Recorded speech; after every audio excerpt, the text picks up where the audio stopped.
All right, so we're here with the honest take on the first vice presidential debate of 2020, and we did the one on the first debate for the president. So I guess hey, I'll just do one on this one too. I'll get some notes in. I was hoping it'd be a pretty decent debate. It was actually pretty good. It was pretty good. I liked it. There wasn't a lot of yelling. There wasn't too much interrupting. A little bit here and there from each candidate, but it wasn't too bad. Even though what the media says, they're going to be like, oh, they were all Pence was just interrupting Kamala, and it's like, man, there was like one or two slight interruptions between them throughout the entire thing, and that was about it. So media just wants to inflame something that's not even really relevant. Pretty much that brings us to this story as well. Media buzz over Fly is, proof that he won the debate or that he's a Satanist. It's like the sign of the devil or something. I don't really know. It's weird. It's basically just people just going nuts and trying to like just do a meme. A fly landed on his head for about 40 seconds. Like, who really cares? Pretty much we'll get into it then about pretty much what happened. I just pretty much took some notes as I was going along. Just pretty much what I was seeing at times. Early on, it just kind of felt like Kamala was pretty much just lying and trying to pander to, I don't know, to I guess her Democratic base. It didn't seem like she was trying to pander to like a undecided voter, or an independent, or something, or a Republican. Pence actually used some facts. He brought up the swine flu in 2009, where 60 million people contracted it, and we didn't shut down the economy for that one. Coronavirus is only contracted. People have only contracted it.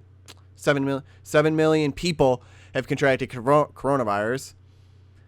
So why did we shut down the economy? Why are we still shut down and in lockdowns? I think it was just a plan to try to destroy the economy and try to make Trump look like a villain.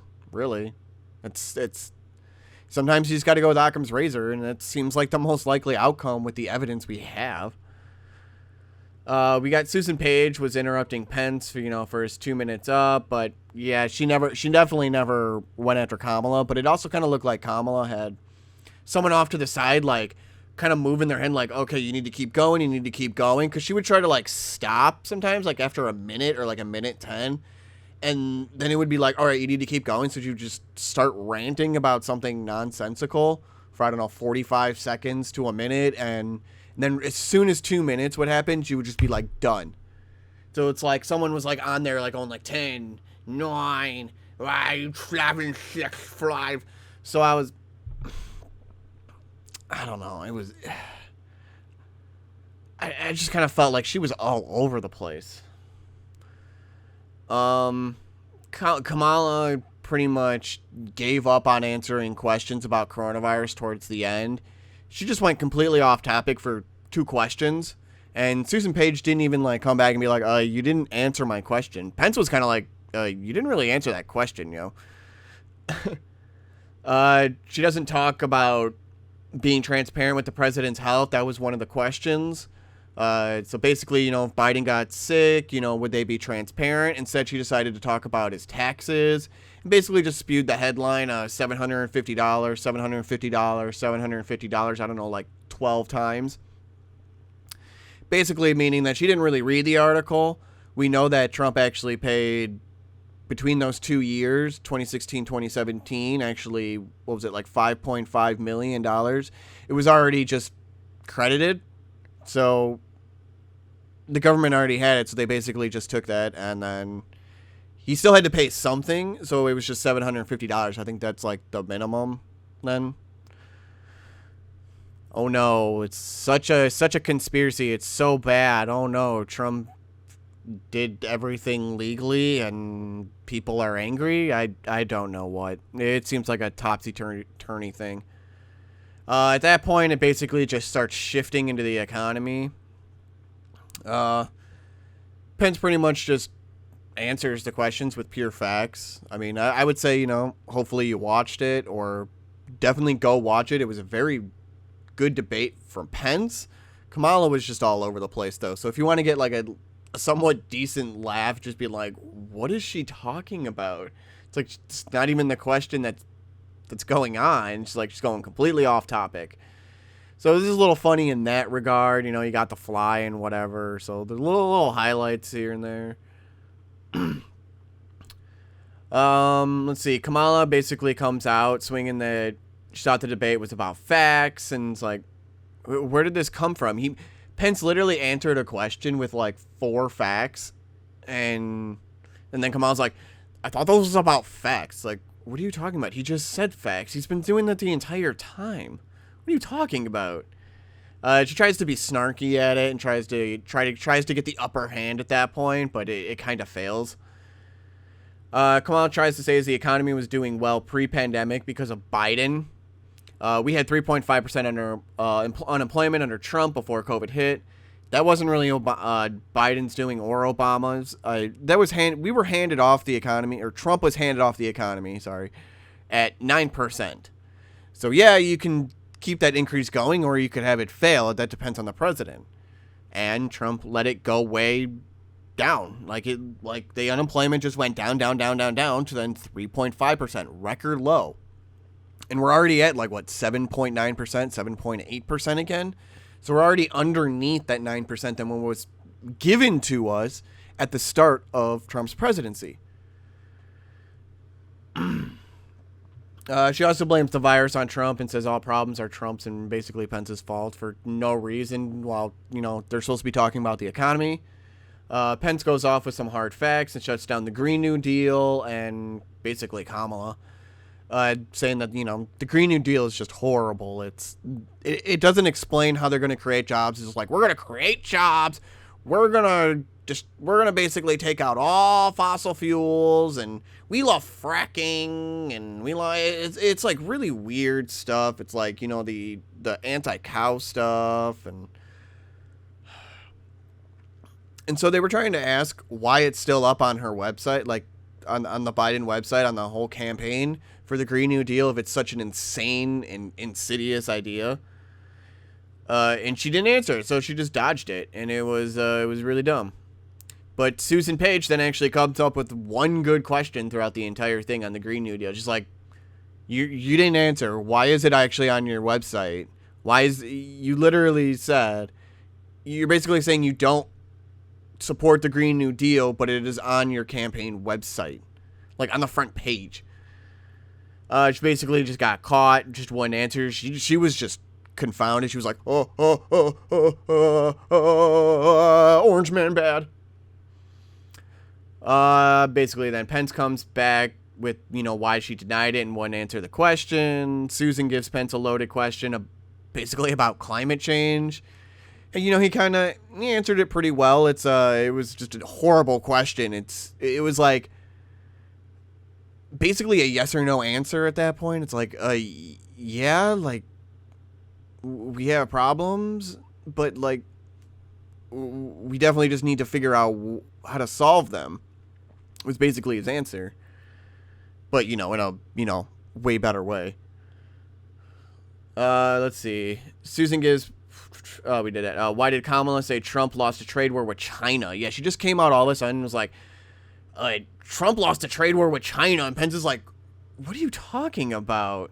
We didn't lose a trade war with China. For one, we have more jobs. 2, well, we did pre-pandemic. We had a ton more jobs that were, being exported over to China. And, hey, that's probably good for our economy. If we have jobs back over here, maybe that 3.5% unemployment is actually a pretty good thing. Basically, they were talking about NAFTA and how that was just horrible for the U.S. And, oh, yeah, it was. It just gave China just, most of our cash? Not most of it, but they took a huge chunk of our budget. Kamala says Biden saved the car industry, which is completely, what? No, the American taxpayers bailed out the auto industry, and they were forced to actually take it. Ford actually tried to deny that money, and no, they were forced to take it. At this point, Kamala just basically runs out of any facts, which are basically just headlines, and it starts ranting. And, I said someone was off to the side. Someone was going like this and just giving her like some weird time. Like, you have like 5 seconds left, 4, 3, 2, 1, whatever. Then they go into foreign policy. At this point, I don't know where Kamala's going. She's just ranting about whatever. She has nothing on foreign policy. Absolutely nothing. And then she just started talking about Trump and Russia because all she can do is headlines and just spew the normal crap that we've been hearing over the last 4 years. She did what Biden did at the first debate and pretty much not answer any questions. And at certain points when they don't have an answer to these questions, they talk to people like this, and they start talking to them right into the camera, and almost like incessantly, and like they're talking down to them. And it's really weird that they point, and I don't know why they do that. So, can you guys stop pointing like I'm some impetulant child? Because I'm not. Let's see. Susan cuts Pence off 10 seconds early and interrupts constantly while he tries to talk about ISIS. Talked about Kamala, just basically then did the headline talking about losers and suckers, which is... She was saying that Trump said that about the military, which has been debunked. He didn't say that. That was basically like hearsay. It was someone heard someone else say Trump said that. It's like something ridiculous. And that's what they have to go on. It's like telephone. It's like 3 people down the line from telephone. And then it finally gets into the news and explodes, and it's like ridiculous at that point, like after already 3 people. Let's see. We got Kamala keeps attacking Trump with headlines. Biden was against the raid of bin Laden. I learned that was new. I didn't know that. Biden was against it. He said, we shouldn't go. We need 2 more things of evidence. We should not go and attack bin Laden. And Obama said, hey, I'm going to do whatever I want to do. Basically just, he doesn't care what Biden says. Like, apparently, Obama just undermined Biden and would make fun of him at times, even in public. So, is that what you really want? You want someone that just easily gets put down and made fun of? Like, that doesn't look good if they're trying to negotiate with Russia or China. Basically, Kamala talks down to people. Basically, she was just doing that pointing thing again and just talking down to people. At this point, it was just kind of more miscellaneous stuff. Pence just asked Kamala whether or not they will pack the courts. She dodged the question. Kamala talked about Abraham Lincoln and didn't answer. I don't know why. She literally was like, I'm going to go off and give you a little history lesson, and talked about Abraham Lincoln for 2 minutes. So then Pence kept going to get her to answer and was like, okay, I need you to answer this. He literally cut his question early. He's like, all right, I've got time. I need you to answer this. And then she dodged it again. So, she talked about like a black Supreme Court nominee, basically just trying to dodge the question again. And we didn't get an answer to if they're going to pack the Supreme Court or not. And that's been a pretty serious thing that people want to know. Are you guys going to pack the Supreme Court, Democrats? Because by you dodging the question, is that an admittance of guilt? I won't say yet, but who knows? Let's see. Kamala panders and talks about Breonna Taylor and won't answer questions. Kamala is with basically Antifa and BLM, saying they were shoulder to shoulder during COVID, but regular people got blasted for trying to live their lives. Yeah, Kamala says like, oh yeah, I'm in supportive with them. I was basically on the front lines with them. And it's like, no, you weren't, lady. No, you weren't. And why are you promoting people being shoulder to shoulder if COVID was such a bad idea and you're talking about super spreader events at like the White House? If that's such a problem, then why are these riotings okay? Why are these protests okay? I thought coronavirus was such a serious problem. Yeah. Pence talks about rioters after that, and after Kamala pandered to police brutality rioters. Antifa, BLM. And in our next video, I'll be talking about the protests that happened last night. Basically, that was happening during the debates. We were having destruction in the suburbs. So we'll get to that in the next video. Kamala's foundation has bailed out serious defensive criminals over the riots. We do know that. Like, really serious crimes. Like, they need to be in jail for a long time, crimes. Kamala talks about the crime policy she has done, but, she's incarcerated more people for less offensive crimes. I'm talking about marijuana charges. She incarcerated hundreds of young black men for minor drug offenses, just to basically use them as cheap labor. Yeah, I'm not kidding. She used them as cheap labor. Kamala comes out with the headline, find people on both sides, and basically just used it out of context. She's like, find people on both sides. When we know that he said, find people on... When we know that when he said, I condemn neo-Nazis and fascists and white supremacy, and he said that in that, literally right after find people on both sides. Like, he condemned it.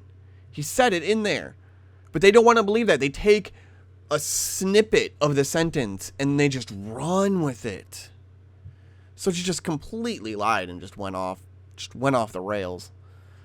Pence comes out with her own crime bill, incarcerating the young black people. Man, got her off guard with it. It was nice. Then the final issue, it was, just kind of, at that point, you can pretty much just kind of pander off and kind of do whatever. Just kind of talking about nothing at that point. Until the very end, Susan gives a leading question. Pence brought up the declassified documents with Hillary, though, trying to cover up her email scandal and Russia collusion. So basically, once you hear that, then you can basically go. I don't know. I can't remember if that was at the very, very end, but I think it was just like a little bit in. So yeah, I'd say it was actually a pretty good debate. Like I said, there was very little interrupting. There was Pence didn't raise his voice like in the slightest.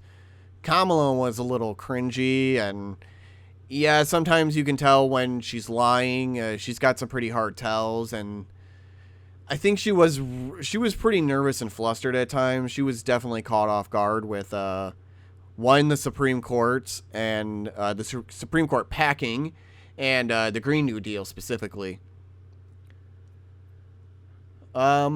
She also actually got pretty off guard with the crime bill stuff when Pence brought that up. That was pretty fierce too.